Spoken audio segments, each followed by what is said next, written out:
excusez-moi, voilà, ça c'est la deuxième partie de l'explication de ma grossesse et de mon accouchement. Je suis désolée, ça a coupé. Du coup, je reprends. Donc, je lâche mon mari. Il peut enfin aller appeler les sages-femmes. Au moment où il s'apprête à sortir, une sage-femme rentre. Et là, je lui dis, j'ai envie de pousser, ça va pas, j'ai hyper mal.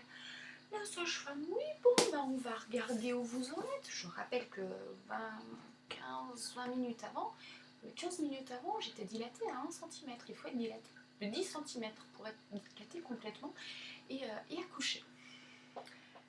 Et donc, la sage-femme s'installe, attend que j'ai la contraction qui passe pour pouvoir m'examiner. Elle lève le drap,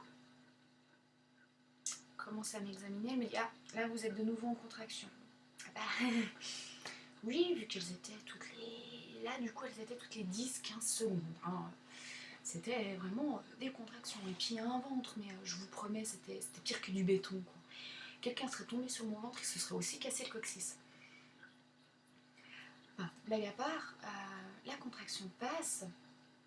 Donc, elle relève le drap. Elle a écarté des yeux. Je vous promets, elle a fait...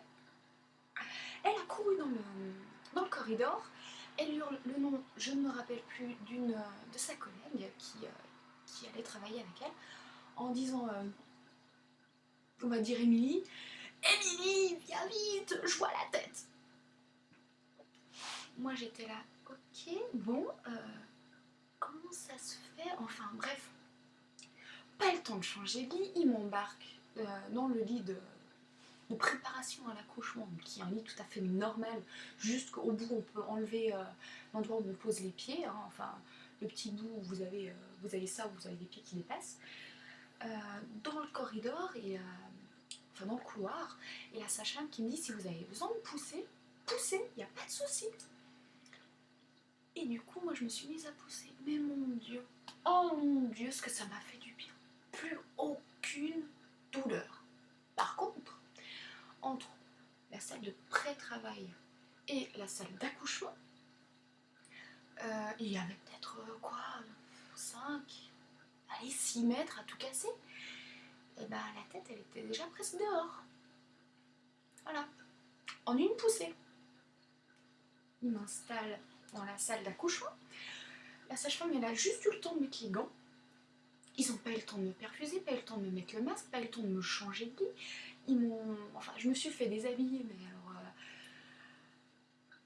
assez vite vu, j'avais pas la blouse hein, dessus. J'étais toute nue. Oh. Et là, donc ils mettent même pas les étriers, j'avais les pieds posés sur la table. Et elle m'a dit continue à pousser. Continue à pousser. Et j'ai poussé. 3 fois. En tout, 3 fois. Et mon bébé est sorti en 20 minutes. Enfin, 20 minutes de poussée et 20 minutes de véritable grosse contraction. Mon bébé allait très bien, donc il est né à 8 mois de grossesse. Il allait très bien, il est né en parfaite santé, il a pleuré tout de suite, voire même un tout petit peu trop tôt. Enfin, bref, ça c'était pas grave du tout. Une petite crevette de 2,735 kg pour 48 cm. Donc une petite crevette toute mignonne et tout. Et après, donc, après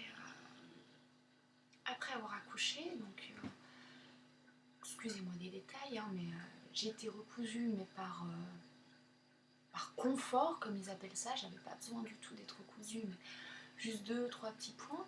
Par contre, c'est là aussi que j'ai eu mal. Même pas quand j'ai vraiment accouché, quand mon bébé est sorti, c'était pendant mes contractions et pendant qu'elle m'a recousu, parce qu'elle m'a fait une petite anesthésie locale, mais elle a recousu trop vite. Du coup, l'anesthésie, j'ai senti une demi-heure après.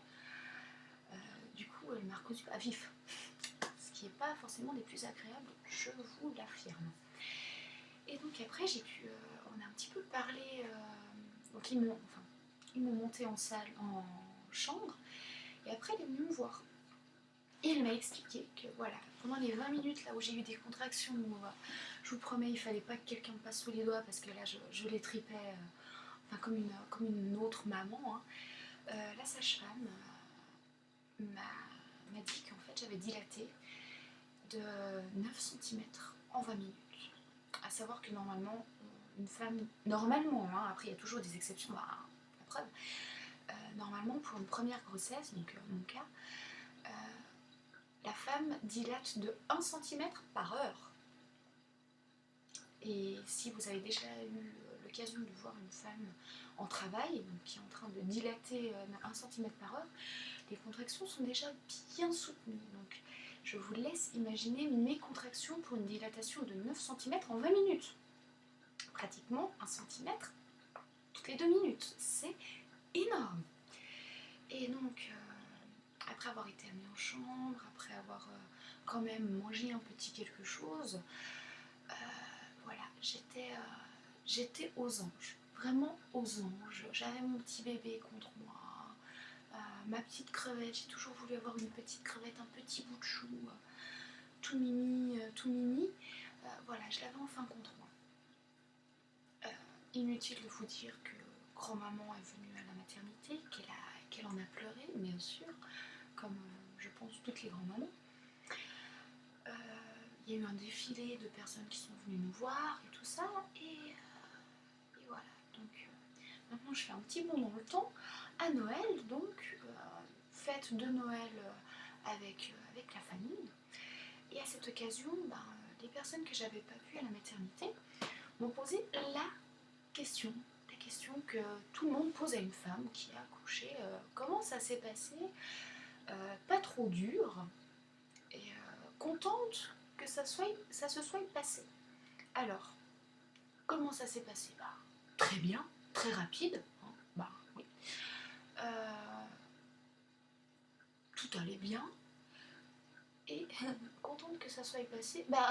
Non, nostalgique. Et oui, voilà où est le point aussi très bizarre pour moi, c'est que, encore à l'heure actuelle, si je devais raccoucher, ça ne me poserait aucun problème. Il y a des femmes, ça les dégoûte complètement, c'est fini les douleurs et tout ça. C'est juste, faut plus leur en parler. Moi, pas du tout. Moi, je suis nostalgique de ce moment-là, de sentir mon enfant naître et tout. Ça a été un moment tellement intense. Et en même temps, oui, j'ai eu mal. J'ai eu un mal de chien. Mais ça a été tellement rapide que ça a été franchement, ça a été supportable. Et ça, c'est clair que je plains les mamans qui en ont pour 24, 48 heures. Enfin, 48 heures, je sais pas s'il reste vraiment 48 heures, mais ça arrive 24, 30 heures de travail. Franchement, chapeau à ces mamans parce que c'est pas rien, quoi. Mais c'est vrai que moi, si on me dit demain tu raccouches, ça me pose aucun problème. Ça me dérange pas du tout. J'ai pas du tout été traumatisée ou quoi que ce soit. D'ailleurs, c'est vrai que quand je regarde des vidéos d'accouchement, des reportages plutôt, parce que je suis pas une nana qui va regarder forcément des vidéos d'accouchement, hein, j'ai autre chose à faire dans ma vie, mais des reportages sur les maternités, sur les bébés, des choses comme ça, et qu'on parle d'accouchement, chaque fois, je dirais pas un petit pincement au cœur, mais chaque fois, je me rappelle avec plaisir ce moment. Et je pense que c'est aussi énormément dû à la joie d'avoir mon bébé après avoir vécu cette grossesse assez stressante du fait du décollement placentaire, justement de son petit cœur qui battait pas très bien, des crises d'asthme, enfin de la crise d'asthme et tout ce qui s'en suivait après. Donc voilà. Et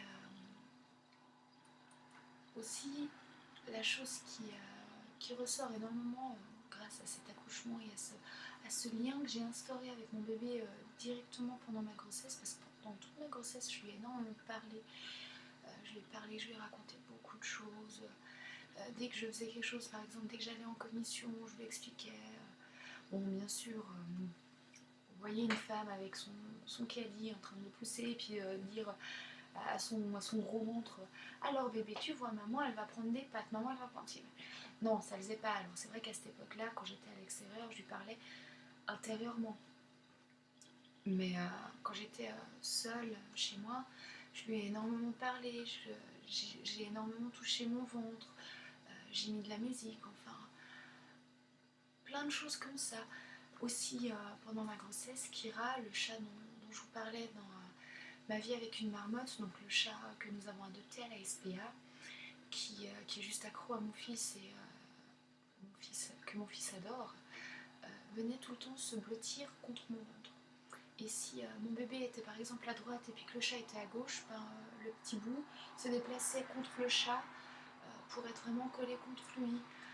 Si le chat ne ronronnait pas, il lui donnait un petit coup gentiment, enfin il bougeait une jambe ou un bras ou la tête pour faire ronronner le chat. Et ce lien, voilà, il y a eu énormément, pendant ma grossesse, il y a eu énormément de liens entre le petit bonhomme, moi, et le petit bonhomme et le chat.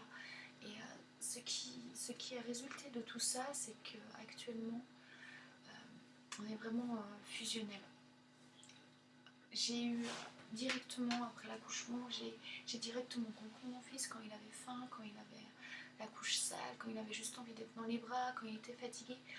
J'ai pas mis beaucoup de temps, je dirais quoi, même pas une heure. Même pas une heure après avoir accouché. Bon, c'est vrai que 20 minutes, une demi-heure après avoir accouché, j'étais déjà debout, donc j'étais quand même en forme. C'est vrai que j'aurais pas pu monter à l'étage de l'hébergement sans la chaise, mais j'étais quand même debout, je me suis promenée dans la chambre, je lui ai changé les couches, enfin voilà. Mais j'ai directement compris mon bébé, et ça, je pense que c'est ce qu'on appelle l'instinct maternel. Une amie que je voyais à l'époque m'a dit la première fois, enfin toutes les fois où elle m'a vue avec mon bébé, m'a dit c'est impressionnant.